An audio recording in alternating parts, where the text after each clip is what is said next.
Let's do it, folks. One and all, lots of green on the big board to start off today. Welcome to TheStreet Today here from Post 35 on the floor of the New York Stock Exchange. It is, in fact, Monday, March 20th. You're saying that it's already, no, it was just January 1st. I know, do not adjust your monitors. That's not a typo. It's already March 20th. I'm JD Durker, about an hour or so into the trading session. Markets trading up in the green at least a bit as investors continue to assess the status of the global banking system, the whole globe, while looking ahead to the Fed's interest rate decision. Yes, it is Fed week. Happy FOMC week to all who celebrate. Oh, no one celebrates? Only us? Okay, great. On the show this morning, we'll talk about the ongoing banking sector crisis as Credit Suisse gets scooped up by rival UBS. A shotgun marriage. That's the phrase we hear over and over again. We'll talk about it on the show today. Plus, we will talk Fed as investors gear up for the March policy meeting. We're very excited for Wednesday. And finally, we'll be breaking down what exactly is going on with Foot Locker as the company reports solid fourth quarter results. For more on those stories and so much more, we now welcome in our senior editor and chief markets correspondent, Mr. Martin Baccardax. Mr. Martin, good morning. Happy Monday to you, my friend. Hope you had a great weekend. I did. I had a semi-weekend, I guess I would describe it as, JD. Sunday was, of course, devoted to the machinations of Credit Suisse and UBS, but at least I got to watch a decent amount of sports, so I suppose it all came out in the wash.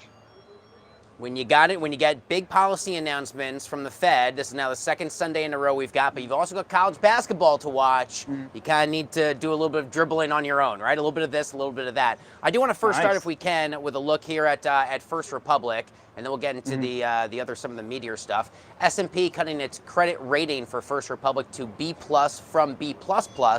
What might this tell us as we do have an eye on regional banks? And we're seeing a lot of them trade back up in the green today, which has not been the story of the last week. But what should we know from a headline like that, especially as we continue to assess the state of regional banks in the United States? It's difficult to know, JD, because we're not entirely sure what information S&P possesses that First Republic hasn't told us in the wake of that decision by the 11 U.S. banks to deposit $30 billion into its coffers late last week. There was some weakness in its disclosure after that agreement, particularly with respect to its cash position, but also just giving notice to the fact that about 70% of its deposit base have sort of cash at the bank well above the $250,000 FDIC limit. So without an explicit guarantee for those wealthy individuals, there is potentially the risk of deposit flight. They would take that cash to other banks, and that would, of course, accelerate in a downward way the spiral that First Republic has found itself in.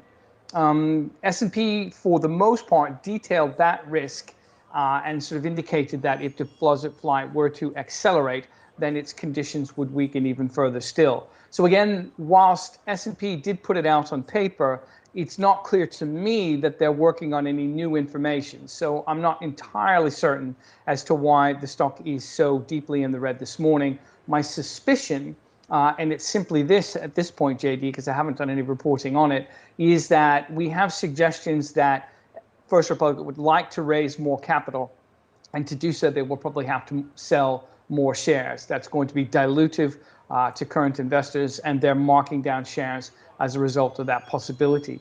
The capital enhancement would be very good news for First Republic shares, but they would have to recalibrate their ownership alongside it. So my guess is that is part of the reason why that First Republic is lagging the regional bank rebound this morning. And there is that rebound to your point. FRC is trading down about 12% in change currently, an hour into the trading sector, but we are seeing KRE, that Spider Regional ETF, perform pretty decently and now above 4% in the green. So that's a really interesting, a bit of a dichotomy there we'll continue to follow. Martin, as of right now on this Monday morning, how would you describe the strength of the banking system? Or is that kind of an impossible question given that there's a lot of things we don't yet know and we continue to learn more seemingly hour by hour? It really depends on what prism you ask that question through, JD, and I don't mean to be elusive, but what I will say is that from a deposit guarantee base, we don't know the answer because the FDIC has that $250,000 limit, and whilst it was exceeded in order to protect the deposits at Silicon Valley Bank, that explicit guarantee wasn't extended to the whole of the U.S. banking system, at least not yet.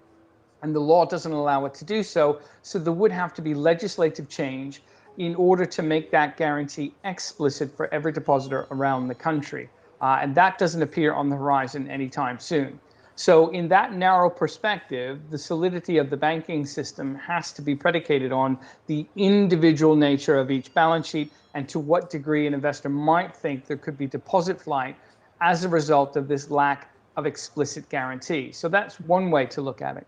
The second way that you could possibly look at it is that there have been so many legislative changes since the global financial crisis and so much capital put in place inside the banks to protect investors from exactly this kind of scenario that they actually are in very good shape. There are certain things called tier one ratios, and I won't bother getting into the detail because it sort of exceeds the parameters of what we're discussing right now.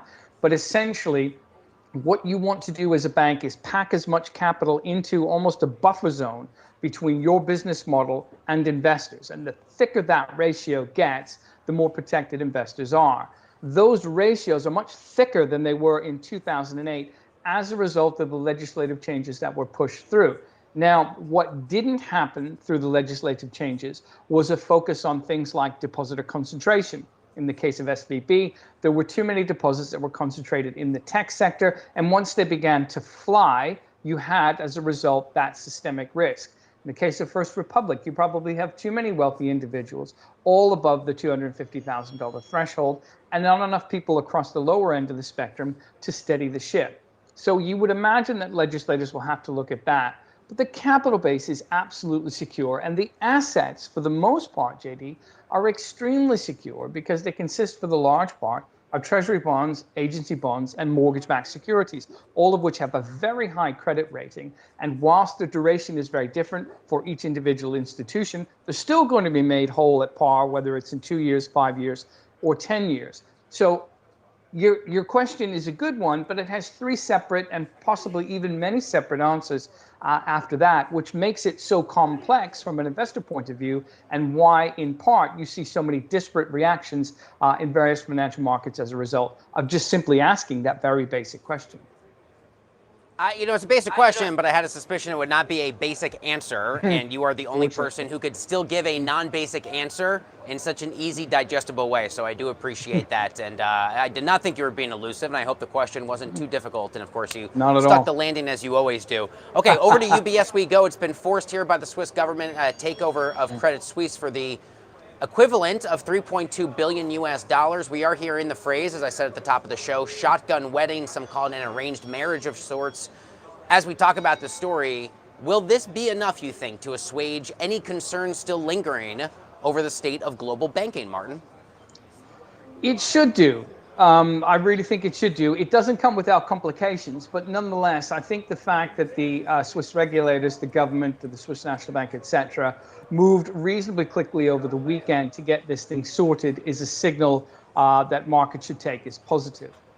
Essentially, there's just an amusing sort of side anecdote to all this, JD, and that's the fact that Credit Suisse and UBS are basically down the street from one another. You could throw a stone and have plenty of room to spare if you wanted to hit the window of your crosstown rival. So these banks have been intertwined with the government for a long time now, and really as a result of the embarrassment that they created for the Swiss banking system as a result of the global financial crisis. Switzerland, you'll remember, of course, its reputation globally prior to the financial crisis was predicated on the kind of solidity, probity, safety, and conservatism that investors all around the world flock to because they want to protect their wealth. Now, that's come with good and with bad, but ultimately, Switzerland has gone to great lengths to protect that reputation, and Credit Suisse has been eroding it for a number of years now as a result of the scandals it's been involved in, either through money laundering,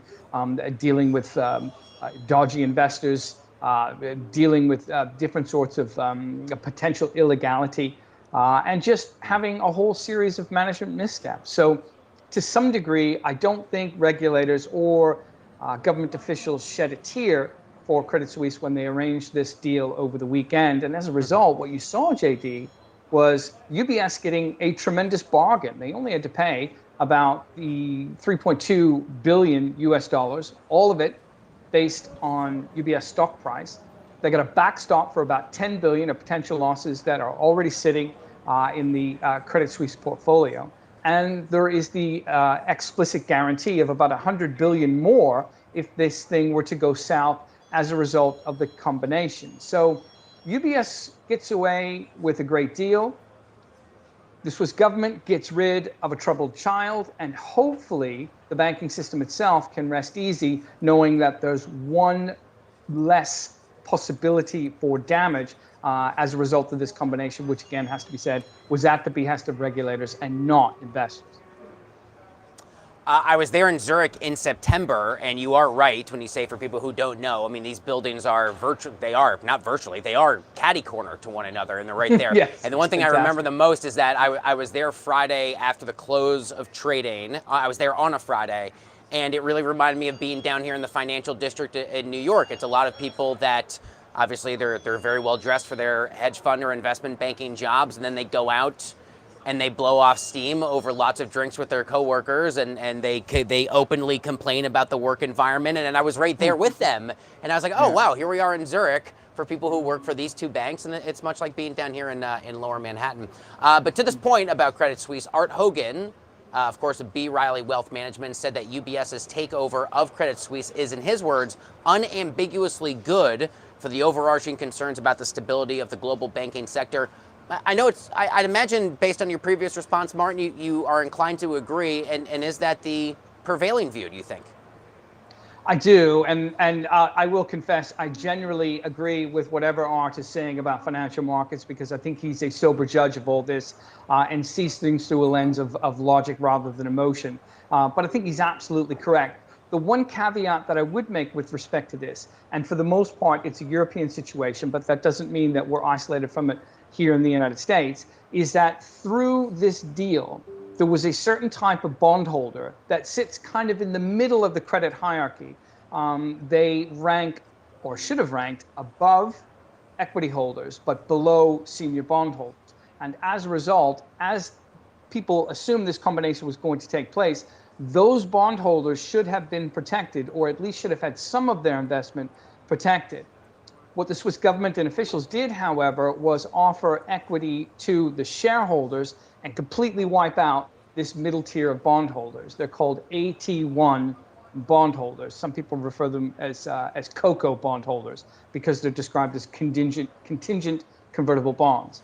Now, these are kind of esoteric, but they're really important for the banking sector, JD, because they were created in the wake of the global financial crisis in order to have, again, another capital buffer that sits in between investors and the business model. And the reason they were put in place there was to ease the burden from the taxpayer, because governments simply didn't want taxpayer money going into the rescue, or in this case, the merger of two banks. Now, wiping these bondholders out raises big and important questions about their ranking in the hierarchy in the European banking sector, even though Switzerland is its own standalone economy and isn't part of the Eurozone. So as a result, we're seeing big markdowns in those, and that could increase the capital costs for European banks going forward and have spillover implications for creditors here in the United States. This may all ripple through in the days and weeks ahead, or it may just cloud into dust as a result of it being described as a specific circumstance in Switzerland.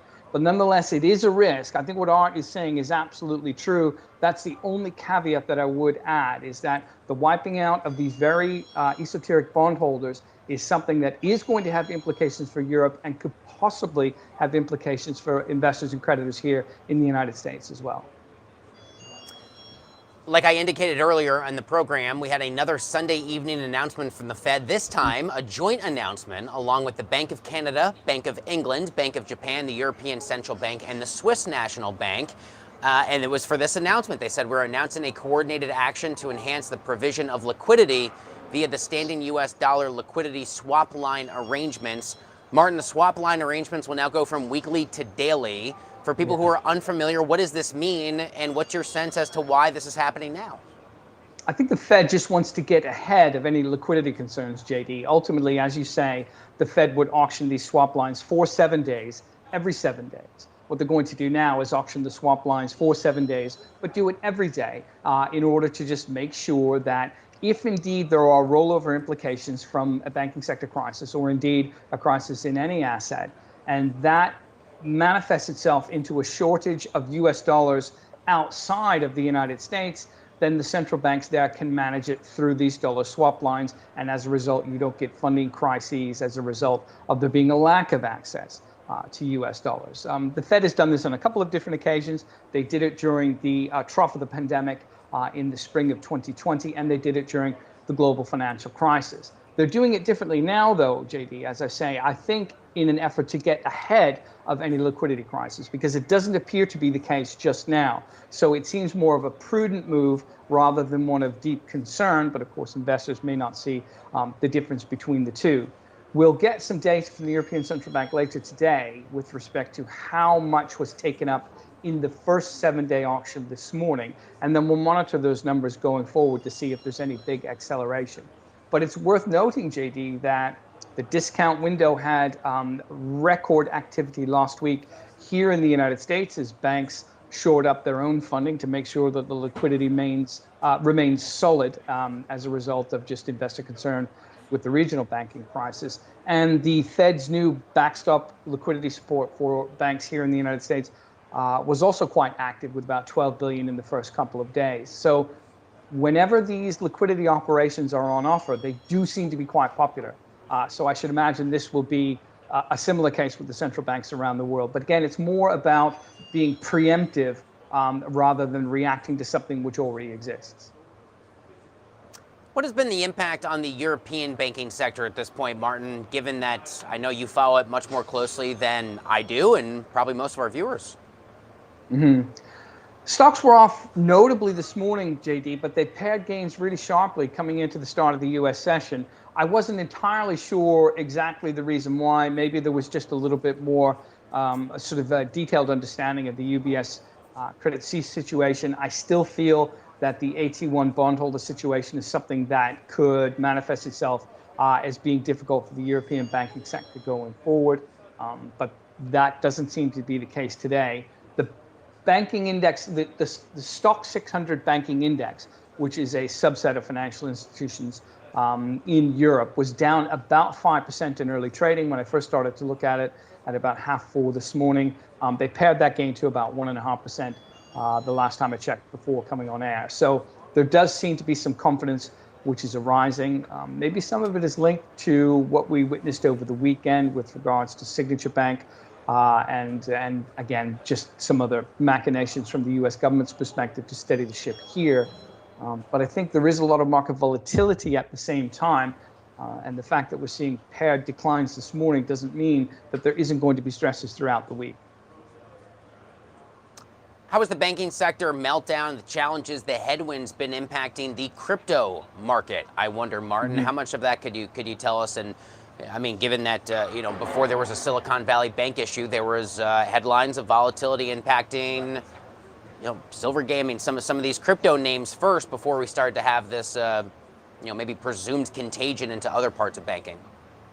Yes, I mean, it's interesting that there seems to be some asymmetry in the way that Bitcoin and other crypto markets move with respect to the banking crisis. And by that, I mean, Signature and Silvergate didn't really have any spillover implications for the broader financial market. But when financial markets began to feel a bit better about the situation for regional banks, you saw Bitcoin rise correspondingly. So that does strike me as interesting. And maybe it reflects, once again, just the fact that we're seeing a tighter correlation between Bitcoin movements and broader financial market indices, particularly the NASDAQ, but others as well. Nonetheless, we're back over, at least we were in overnight trading, over the $28,000 mark for Bitcoin, and that's the highest it's been in about 9 months. But again, I think it's worth remembering that Bitcoin is still 59% south of its all-time high in November of 2021. So I don't know that we can draw any great conclusions about flight to safety or inflation hedges or all the rest of it that Bitcoin proponents would like us to believe. I just think there are some opportunistic moves right now that seem to have parallel to the banking crisis, but as I say, are asymmetrical in the sense that they don't really offer any great protection against it. And at the same time, the concerns that we've seen from FTX or Silvergate or Signature Bank simply haven't implicated broader financial markets themselves. Okay, on to the Fed we go, because they're not that unrelated, especially for a busy week like this one. In 2.5 days' time, 2 days and, let's say, 2 days and 3 hours or so, we'll know a lot more about our general direction as the central bank announces its March decision. Since it has seesawed so much in recent weeks, what is the bet on basis points? What are we looking at? The last I saw was about 41% for a hold and about 69% for a hike. Now, no, wait a minute. Now, I think 59% for a hike. So I'm not entirely sure. Essentially, I'm going to call it a coin flip going into the Wednesday decision. Goldman Sachs this morning said they expect the Fed to pause. Other people are saying the Fed is going to carry on. I thought it was interesting that Goldman said that a 25 basis point hike isn't necessarily going to have huge implications for the inflation story in the near term because, of course, the big rate hikes have already come through. I think if that were the case, and I think they're absolutely right, you could argue that a 25 basis point rate hike doesn't really have much to do with the fact that the banks at the moment are caught in a duration mismatch and not really being affected directly by Fed rate increases, all of which have been telegraphed for a number of months now. Picking through the implications of that is probably too difficult for me. It's certainly too difficult, it seems, for a lot of people who are betting on this, because again, it seems to be a 50-50 proposition at this point. It would not surprise me either way, but I still feel that the Fed is going to go through with that hike. I do think the ECB gave them cover last week when they raised their 3 key interest rates by 50 basis points, as they have been telling the markets for a number of months now. And they essentially said, we're aware of the banking stresses in the European banking system, but we're comfortable with the strength of the financial institutions. And as a result, we feel it prudent to continue on our inflation fighting path. And I believe the Fed will say something very similar Wednesday, probably boost rates by about 25 basis points, and then decide whether a pause is merited. So let's go there to that point about Goldman. Goldman Sachs economist David Mericle says the Fed, to your point, Martin, will pause this week altogether due to bank stress. Mericle writes in his note, while policymakers have responded aggressively to shore up the financial system, markets appear to be less than fully convinced that efforts to support small and mid-sized banks will prove sufficient. Martin Mericle goes on to add that he thinks the Fed will resume with quarter-point rate hikes in the next 3 meetings. That means May, June, July. So pause here, and then 25 bips for the next 3. Is this realistic? Is it wishful thinking, or maybe somewhere in the middle of both? I think it indicates, JD, the way in which the Fed has been to some degree sort of unduly influenced by financial market conditions. In other words, there has been so much commentary and pressure as a result of what markets say should happen with respect to Fed interest rate decisions and Fed policy, that we have all forgotten the fact that the Fed engenders its monetary policy for the whole of the economy, because of course it has a twin mandate for price stability and full employment. The Fed simply cannot look in isolation at what stresses may or may not exist in the banking sector, in the financial markets, etc., if its mandate is to deliver price stability for the whole of the US economy. So I think to some degree, looking at it through that very narrow financial market prism gives you a distorted picture of what the Fed is likely to do Wednesday or even going forward. Because again, I do think it's been ignored to some degree that the stresses we're seeing in many bank balance sheets are as a result of management mistakes and not necessarily Fed policy errors. It's not the Fed that made Silicon Valley Bank have such a duration mismatch. Every bank borrows short and lends long, and as a result has that risk of interest rate differential. But there was no reason for SVB not to have a risk manager for close to a year, and there was no reason for them to be involved in holding on to treasury bonds of such long duration when interest rates were rising in the short term so quickly. All of us saw it, JD. You and I have been talking about the rise in short-term interest rates since September of last year, and SVB did nothing about it from that time until the stresses were discovered only last week. I simply don't consider that a policy error by the Fed, and therefore, when we look at what the Fed might do through that prism, we're very likely to say they're going to pause. But if we bypass that prism and look at what the Fed is trying to do with regards to inflation, which is still north of 6%, then we can say they're very likely to carry on raising rates and allow the banking system to sort itself out with the help of regulators and with the help of the Treasury. But the Fed is going to act on a standalone basis and provide liquidity when asked, which they've done, of course, last night with the US dollar swaps and again last week with the lending backstop. And of course, to your point there on inflation, 6% still quite a bit higher than the central bank's intended goal and very clearly stated goal of 2%. So That's I right. do appreciate the context there. Some people, hey, you got to take the Fed at its word, at least up until now. How might this whole situation, banking, the instability, the volatility, impact the tone, you think, of the Fed? Or specifically when Powell speaks later on this week? And I'm wondering how you think this might really be different, particularly in the question and answer portion, where up until now it has been through that prism, to use your phrase, on what does the Fed feel like it needs to do, how high do you go, how long do you keep it there to fight inflation. But now suddenly, Martin, I really have to imagine a whole lot of reporters in that room come 2:30, 2:45, their questions are going to be the types of things we were not thinking this time last month. No question. It's you raise a really good point, JD. And I think, again, just with respect to my soliloquy about the prism of financial market conditions, you'll have to remember that most of the media that's going to be in the room makes their money by providing information to people who participate in financial markets. So their questions are going to be colored by that influence. That doesn't necessarily mean it's the most important thing on the Fed's mind, but it's very likely to dominate the questioning. But to your broader point about what sort of tone we'll hear from the Fed chairman, I think it's very likely to be dovish as a result of not only the fact that they are seeing some progress in inflation, even though it's at that 6% threshold. Base effects are going to bring it down closer to 2% by the end of the year. And they've already put in 450 basis points of tightening over the past 12 months. What is also going to happen, JD, I believe, is that as a result of these stresses in the banking sector, lenders are going to pull back on credit sort of availability. That is going to have a de facto impact on money supply, economic growth, and as a result, inflationary pressures. So not only is what the Fed doing going to be disinflationary, but what is happening in the banking sector is going to compound that effort at the same time. So therefore, you might get an acceleration to the downside of inflationary pressures as a result of both Fed policy and the actual banking sector reality. We're seeing that played out in commodity prices. Copper was down about 1.5% for the whole of last week.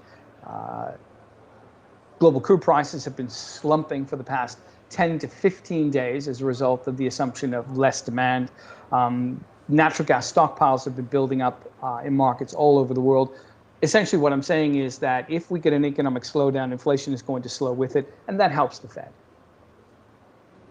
Before we move on to rapid fire, and I never want to put you on the spot, but in all these months that I've known you, we've been doing the show, I've never asked you anything that you can't eloquently speak on. So we do have some breaking news, and it does come from the folks over at Amazon. Amazon announcing plans to lay off 9,000 workers this morning. This comes just a few months after the company announced a round of cost-cutting measures, if you will, or right-sizing, cutting 18,000 jobs. The latest round is expected to impact Amazon's cloud computing, advertising, human resources, as well as Twitch units.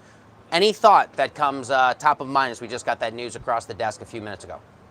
Well, these seem to be very different, at least from what you're telling me, JD, from the job cuts that we understood Amazon was putting in place late last year, which seemed to be more focused on the sort of like a procurement and delivery aspect of their business. So this, with that tech and cloud focus, particularly also in advertising, does seem to echo the job cuts that we've heard about at Meta, at Google, and at others. So not terribly surprising, but not great news either. The tech sector job losses have been just titanic so far this year. What's fascinating to most of us, myself included, is that they simply haven't materialized in the weekly jobless claims figures, which are still well under 200,000. There's a bunch of reasons for that, severance pay being one of them, the fact that many of them end up being displaced in California, which has different regulations as to how long after you take a buyout package you can actually apply for jobless benefit assistance.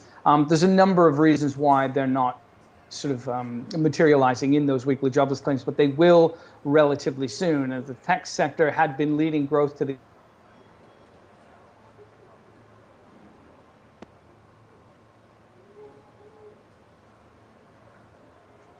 Amazon job cuts seem to be focused on that Amazon Web Services rather than its consumer side, and that's not necessarily good news.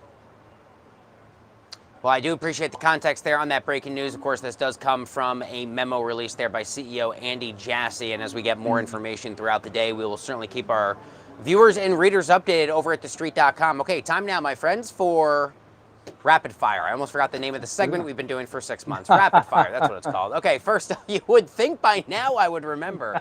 First up, best foot forward, Foot Locker posts a solid fourth quarter earnings. What are the details there, Martin? Yeah, 97 cents on the bottom line. It was well ahead of street forecasts, which I think were about 51 or 52 cents per share. Revenues were down a little bit from last year, about 0.3%, but they still came in ahead of expectations at 2.33 billion. What's interesting is that they expect overall revenues to decline in this coming fiscal year, but same-store sales to increase. And that's as a result of the fact that they're closing a lot of stores and cost cutting. And that's exactly what investors like to see in this sort of environment. So the stock had an early boost. Foot Locker is very often, JD, a precursor for what we're going to hear from Nike, because so much of its revenue is connected to the sporting goods giant. They've been trying to wean themselves off of that Nike reliance for a number of quarters now, but it's still significant. And I think the fact that they see solid same-store gains will probably manifest itself in Nike earnings tomorrow night. So we'll look to that with interest.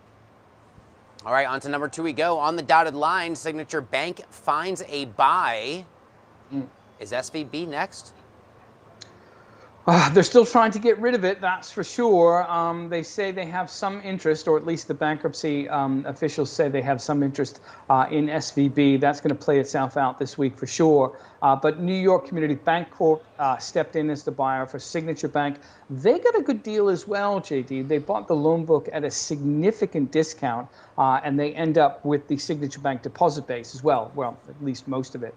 But what's interesting here is that while the FDIC took a $3 billion hit as a result of its protection for Signature Bank when they closed it last week, they're going to get what's called an equity enhancement from New York Community Bank. And essentially that means that they'll participate in any upside to New York Community Bank shares over and above $6.54. And they'll participate in that upside until the end of the month. We were way over $6.54 in early trading. I think Community Bank Corp shares were up about 30%.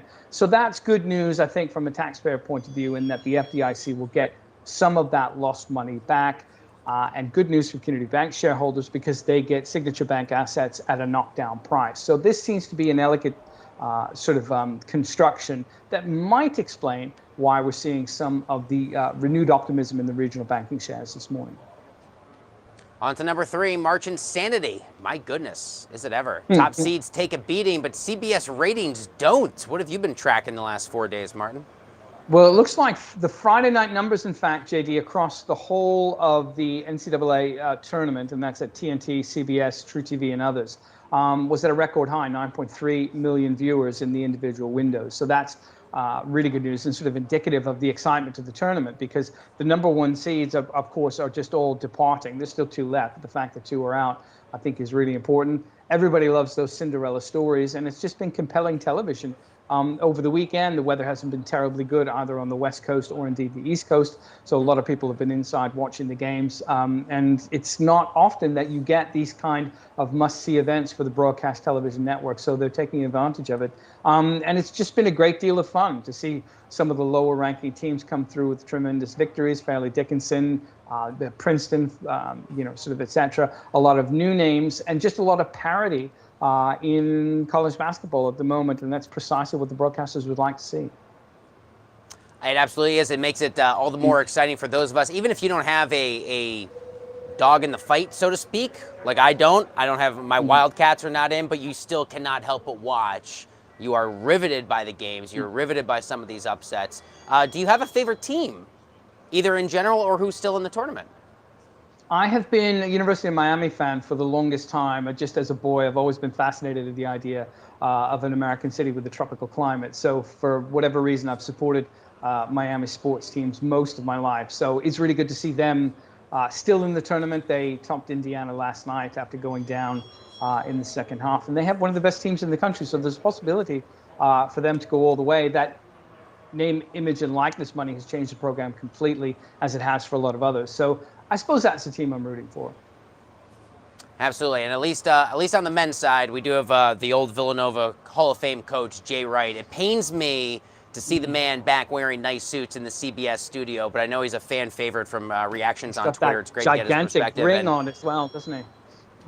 He's not shy about it, but I guess when you got a couple of those bad boys and you're doing the tournament, and you're no longer on the sidelines, you can show that thing off. And I'm also, I'd be remiss not to mention just how amazing many of the games in the women's bracket has been, not just for the tournament so far, but the conference championships for the women's side were really just incredible. Big East basketball is just so impressive, and the Villanova women's team continues their march on, and I'm very excited for that. Even if you don't have the men's side this year, man, the women's side for Villanova has really given us something to really be very proud about. It's a great conversation. Martin, I wish you the best for a very busy week. I know we will be in touch frequently and often, and then before we know it, we'll be doing the show on the end of the week, and we'll get more college basketball ahead of us. Thanks, Martin. Thanks, mate. You got it. The great Martin Baccardax. Thank you. Folks, that's going to do it for The Street today. Stick with TheStreet.com for more on these and all of the major market stories that matter to you. Thanks for watching, and we will see you tomorrow.